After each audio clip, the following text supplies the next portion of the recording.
Hello, my name is Janine Cunningham, and I'm the Executive Director of the Putnam County Youth Bureau. And I'm here today with Joseph DeMarzo, the Deputy Commissioner of Social Services, Mental Health, and the Youth Bureau. And we're both passionate about educating youth about the consequences of drinking and driving and texting and driving. And the Youth Bureau is a great resource that youth can contact us for more information about our different programs, whether it's Youth Court, our Teens and Kids Mentoring Program, or our Adventure Camp. And we have many other services that we can offer to youth. In this educational video, we will be discussing about a program called SIDNE. And Joe is here to tell us a little bit more about this program. Great, thank you, Janine. SIDNE is called the Simulated Impaired Driving Experience. And it's been designed for young high school students who have not a lot of experience driving, and there's three components to it. One of them is that they will be put through a road stop, a vehicle and traffic violation. Secondly, they'll go through Distract a Match, which will show them how easy it is to be distracted while driving. And then the third is actually driving a simulator, a go-kart, in a controlled environment. And it's an opportunity for them to get more experience in the classroom, which then they can apply to driving on the road. We're going to start you off today with a video about texting and driving. It's a very graphic video, but it gets to the point. My mate Jules fancies you. Cass. It's not even funny now. Let me just get his number.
Bring an ambulance! Bring an ambulance!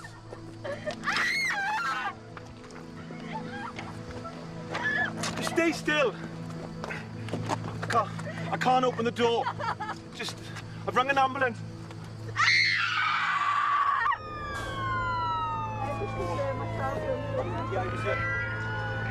We've got other people on the route to help, okay? Please, look straight at me for a second. 3 vehicles have been involved. Right. 2 people in the vehicle there. I can't get any response out of them whatsoever. The ones in the front or the ones in the front?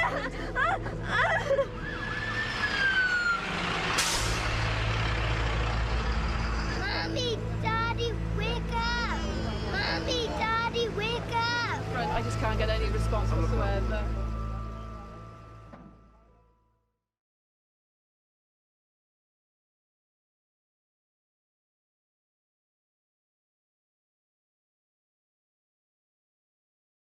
Wow, Joe, that was a very powerful video. Yes, that was one of the fatal consequences of texting and driving.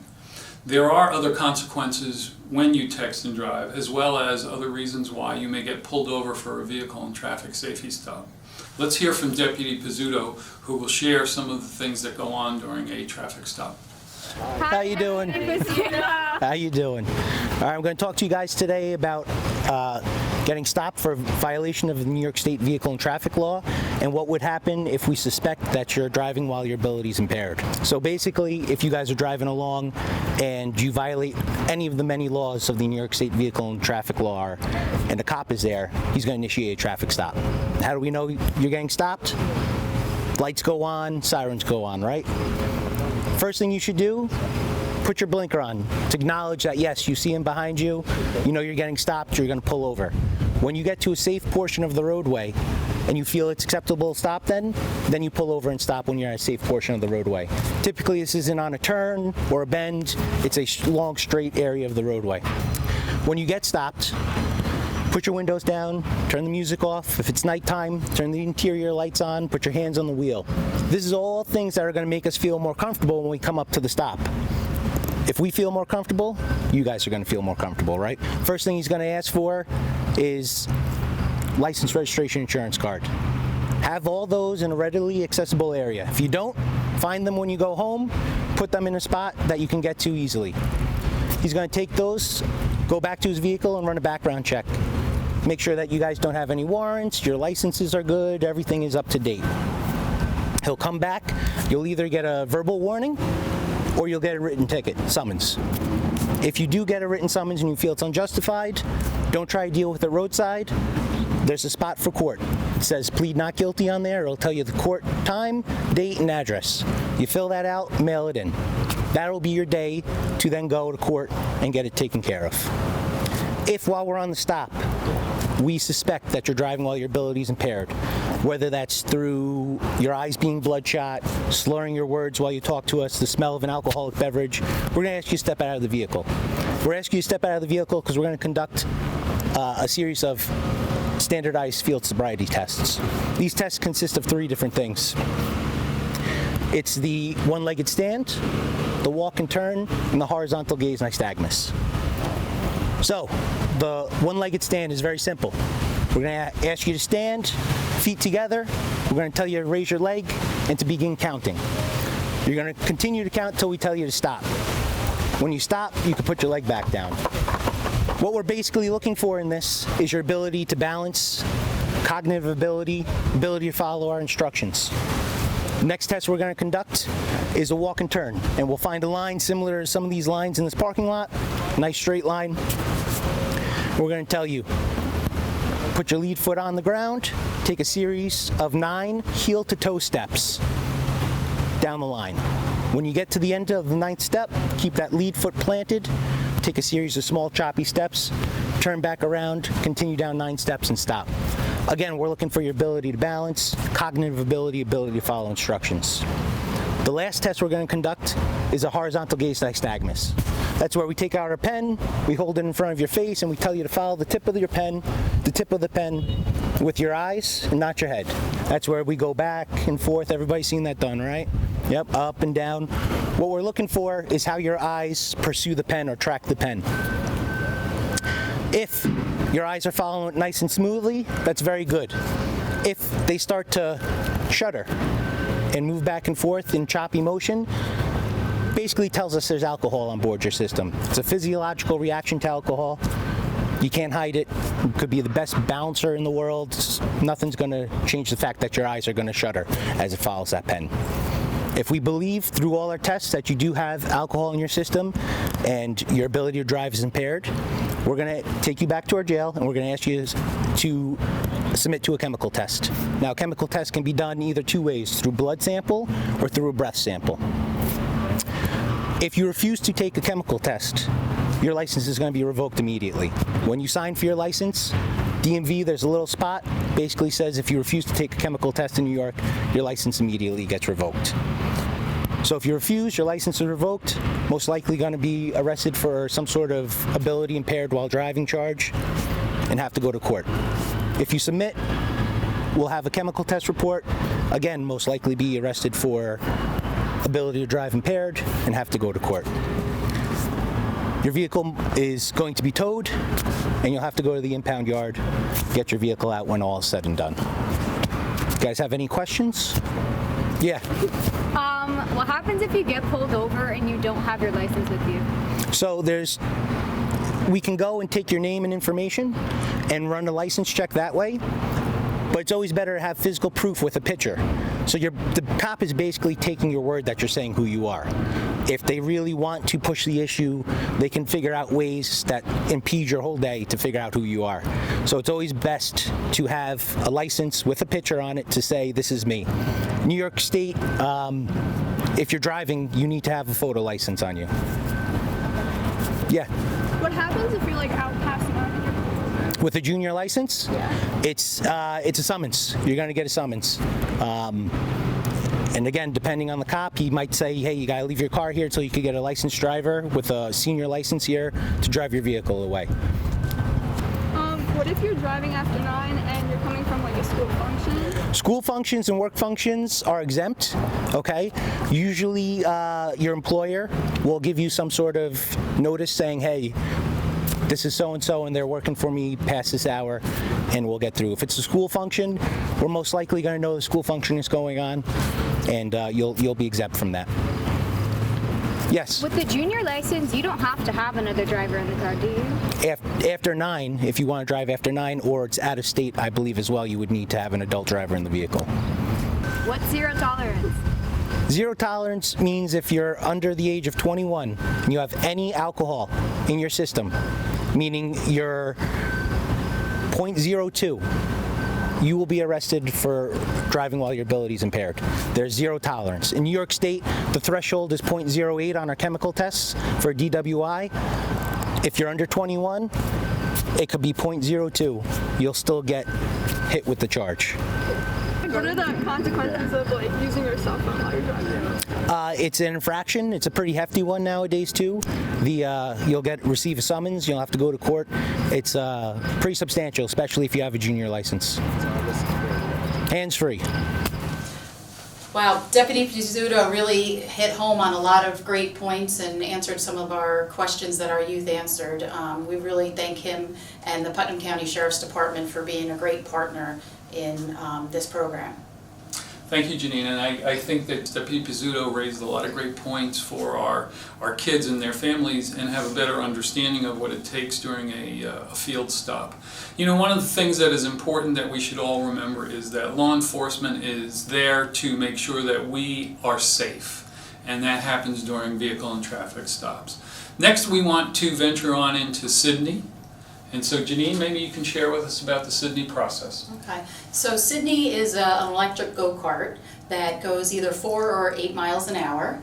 And what we're going to be doing with the youth is we're going to be asking them to obviously wear their seatbelt. They have a helmet to wear. We'll show them where the gas and the brake are, and how, if they do eventually crash into one of the cones, how they would reverse and back up. So the go-kart will follow in between the cones. If they crash, we usually try to tell them that could be a real life situation. It could be something where they're crashing into a telephone pole or a mailbox. So we just try to try to educate them about, just being in control of the vehicle that you're driving.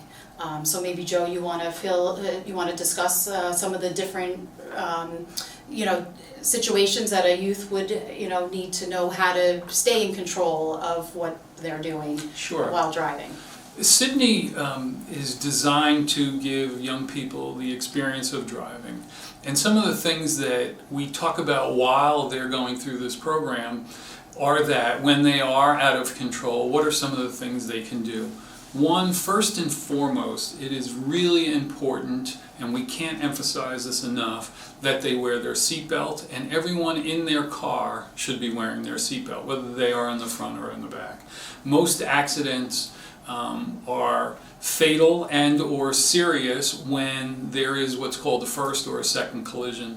The first collision is when you hit something else, and the second collision is when your body then hits something within the car, whether it's a steering wheel, the dashboard, the back of a seat, because your internal organs are not tied down, they're free floating, and so that's when accidents happen to individuals, and there are serious ramifications for that. So one, please, please, please emphasize that you have to wear your seatbelt.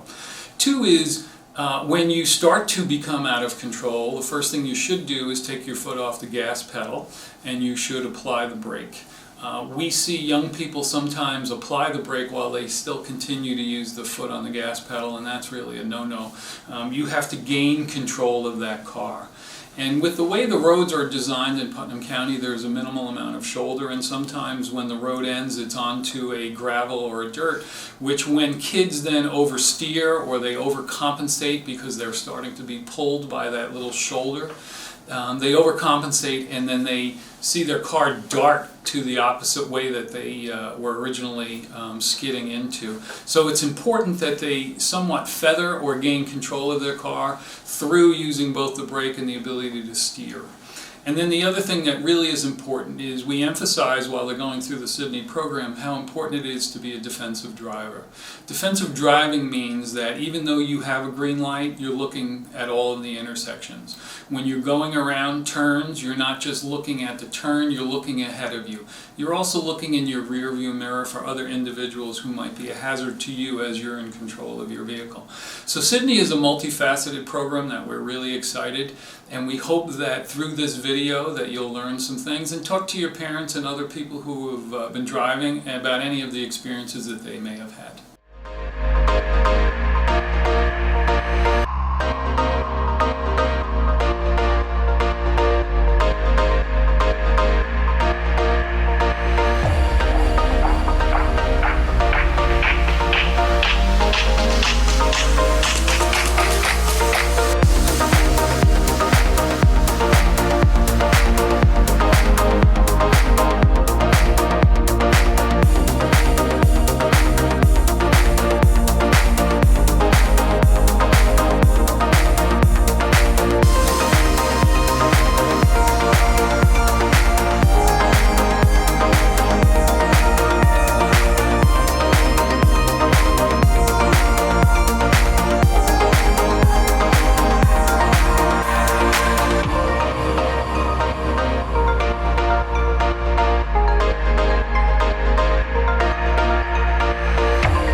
So where do you W? Okay, and so now you're only driving 8 miles an hour. 8 miles an hour, and you crashed into almost every cone on the course, right? Okay. Yeah. So just think about if you were driving 65 miles an hour on the highway.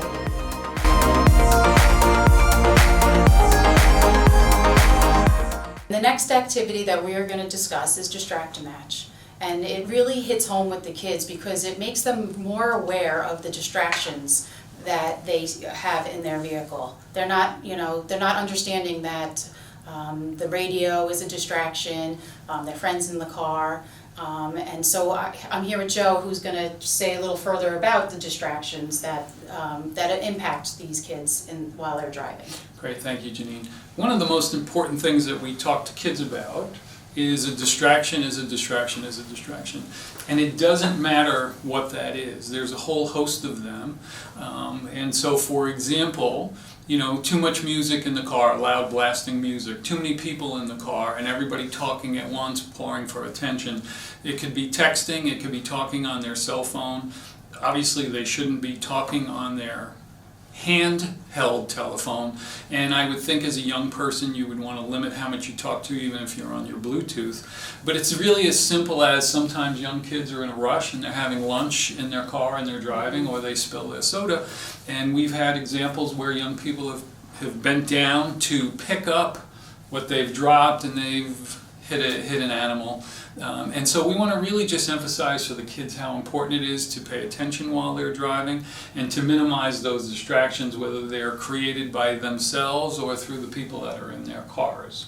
And so I think it's important that we watch this activity, and you'll see the different things that we try and teach kids, and we try and do this crosswalk with them and how that would relate to while they're driving.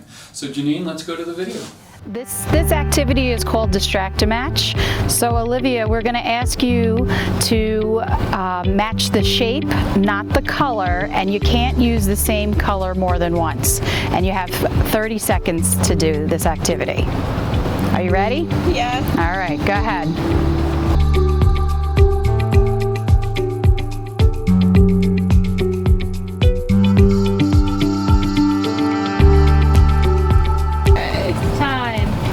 So how many did you get? 1, 2, 3, 4.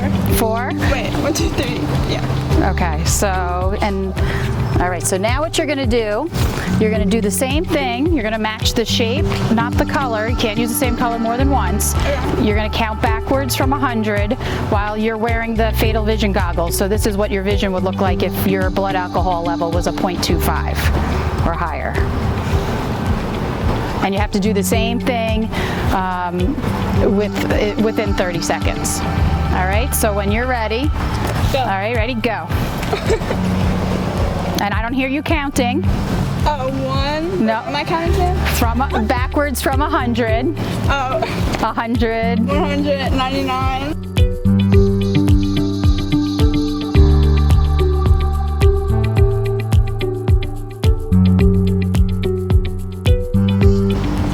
All right, so let's see what you have here. So you had this black piece on black, so we'll take that one away. So you had 2 pieces that, so what was your hardest distraction? The goggles. The goggles? Yeah. And why is that? Because they make everything like blurry.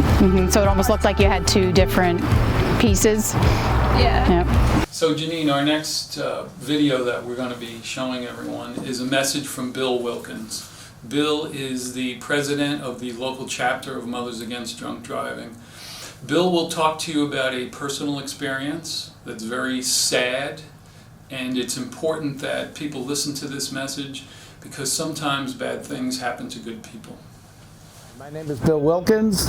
I am a member of the Preventive Council of Putnam.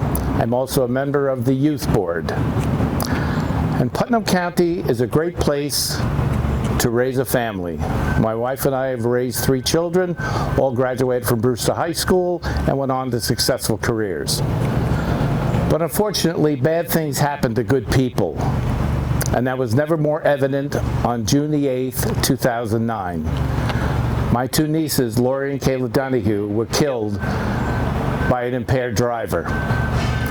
They were coming out of the dance studio in town, and the driver, who was intoxicated, could not negotiate a simple left turn and went into the parking lot and ran them over. My little niece, Kayla, who was 8 years old at the time, was killed instantly. Her mother, Lori, was 38. She had to be medevaced to Westchester County Medical Center, where she died of her injuries a few hours later. But the reason I'm telling you is because at that time, my nephew, who was 5 years old at the time, literally lost his mom and his sister in a heartbeat. The gentleman who killed them is now serving an 8.5 to 25-year sentence, and he has served 12 years so far. My nephew, though, Chris, he has his sentence, and that's a life sentence without his mom and his sister. And they did nothing wrong. They were just walking out of a dance studio. And part of my message is know who you are driving with. A study was shown that 18% of juniors and seniors have been passengers when the driver had taken a drink, at least 1 or more. The point is that person can affect your life forever, and you've done nothing wrong. Please do not drive or go into a car with someone who has been drinking. It's bad enough when a stranger is killed, but if you're the driver and you kill your best friend or a family member, that's something you cannot take back, and you have to live with it for the rest of your life.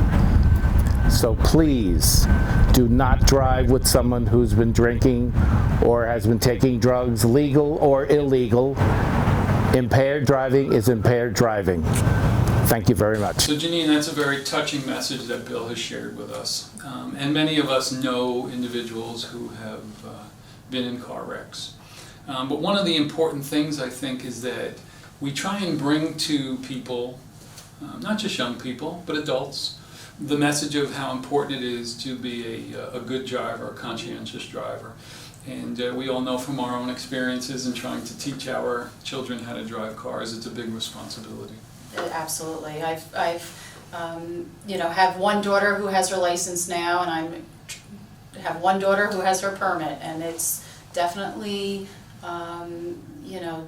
nerve-wracking for both myself and her, but as we're always teaching, be a defensive driver, and just make sure of your surroundings, and know what your distractions are in a vehicle. Yeah, I know you had mentioned to me earlier, and I think it's really important for our audience to know that younger siblings have a responsibility in the car. And they need to wear their seatbelt, and they need to be aware of who's driving. And one of the messages that Bill always talks to us about is being aware who you get in the car with. Right. Statistically, in Putnam County, we have roughly 16% of our kids have gotten in the car with someone who's been intoxicated. That's a scary thought, that the opportunity to call for someone else to give you a ride or get a ride, but that 16% are getting in the car with someone who has been under the influence is really a scary thought. And I think that we as a society have done a better job, but we can do a better job at educating our community. Right, and as for my own children, they know that no questions asked, even if they do have a situation where their designated driver, had something to drink, they know that it's something that they can call, and like I said, no questions asked, we'll deal with it the next day. I just want them home safely. Right. That's the main point of, safe driving. Great, thank you, Janine. And I think we're going to finally leave you with a poem. The poem is called I Believe. And it really has been one of those poems that has touched me, and I think that it's touched many of the young people who have seen this. Please, take the time and listen to this poem.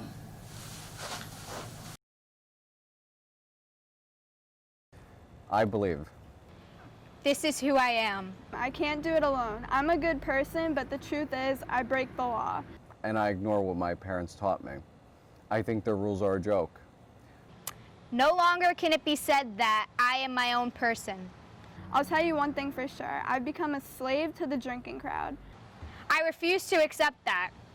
I can be confident in myself and be popular without beer or drugs. A person like me can easily be forgotten or feel ostracized, and I will never risk my social status. Even if it means that I temporarily sacrifice my own values, you will never see me stand up for what I know is right. I will betray my family's trust or jeopardize my future, but I won't take a chance on being left out of the party scene. I realize that I may have to accept unnecessary risks and consequences to my own life, but then that's better having to live without the curiosity of alcohol. Part of accepting responsibility includes learning to drink before my own parents, doctors, and judges think it's safe. It just doesn't make sense to focus on the future. There will be plenty of time for that. When I'm an adult, I'm perfectly capable of drinking responsibly. My real friends feel that way too. I really do believe it, I'll tell you. Good friends are hard to find. The stuff our parents taught us, like character counts and values do matter, is garbage, because I found that in real life you need to drink to be popular. So in 30 years, I will tell my children that I stand by my decision. I still respect myself. I can protect my own future. Don't lie. The research and statistics and stories, they're all wrong. The in crowd knows what's best for me. Unless. Yeah, this doesn't sound like me. I don't believe any of this. This isn't me at all. What if they have it backwards? They're all wrong. The research and statistics and stories don't lie. I can protect my own future. I still respect myself, and I stand by my decision. So in 30 years, I will tell my children that you need to drink to be popular is garbage, because I found that in real life, character counts and values do matter. The stuff our parents taught us, like good friends are hard to find, I really do believe it, I'll tell you. My real friends feel that way too. I'm perfectly capable of drinking responsibly. When I'm an adult, there will be plenty of time for that. Focus on the future. It just doesn't make sense to drink before your parents or doctors or judges think it's safe. Part of accepting responsibility includes learning to live with curiosity about alcohol. But that's better than having to accept unnecessary risks and consequences. I realized that I may have to take a chance on being left out of the party scene. But I won't betray my family's trust or jeopardize my future. I will stand up for what I know is right. You will never see me sacrifice my own values, even if it means that I temporarily risk my social status. I will never be forgotten or feel ostracized. A person like me can easily be popular without beer or drugs. I can be confident in myself, and I refuse to accept that I've become a slave to the drinking crowd. I'll tell you one thing for sure. I am my own person. No longer can it be said that I think their rules are a joke. I break the law, but the truth is, I'm a good person. I can't do it alone. This is who I am.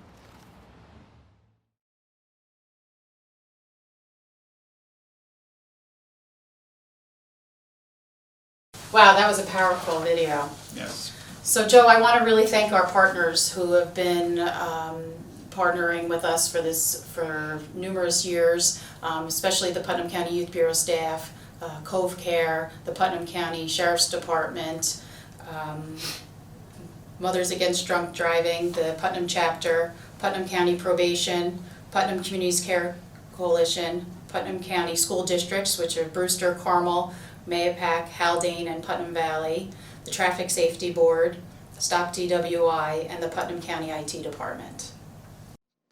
Want to learn more about the Putnam County Youth Bureau?